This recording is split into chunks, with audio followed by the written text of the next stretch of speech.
IMPD had killed 3 people in a span of 24 hours, right before the George Floyd uprising began. Similar to a lot of cities around the nation, we got the popular reforms that were supposed to stop these things from happening. Body cameras to IMPD, and that was supposed to curtail the police violence. But we have seen twice now, in the case with Herman Whitfield III, they used body camera footage kind of as a propaganda wing of their police department. They put out an edited and narrated video that pushed a false narrative. It portrayed Herman as a threat and Herman as potentially violent, which was not the case, and it was not true. December 31st, IMPD pulled up to Anthony Macklin, who was sleeping in his grandmother Vicky Driver's driveway.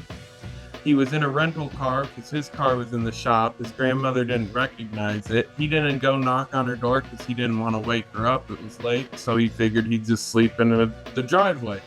She called IMPD, said, and she has said this, "I told them it may be one of my children or my grandchildren, but I don't recognize the car." Instead, IMPD shows up, awakes Mr. Macklin, and immediately starts firing 30 to 40 shots at the car. And again, the family is still to this day demanding the full, unedited body camera footage be released. IMPD released an edited, narrated video that chops it up and puts blank screens in there saying, like, this is what alerted the officers. But if you were to watch the video in full time, you just see them walk up, guns drawn, and just blasting. But they slow it down. They put all this stuff in there, and these reforms that were promised to us were supposed to be about public safety for the people of Indianapolis, and they're using them as a propaganda wing. When we talk about lack of accountability, we have a use of force board here that's supposed to review anytime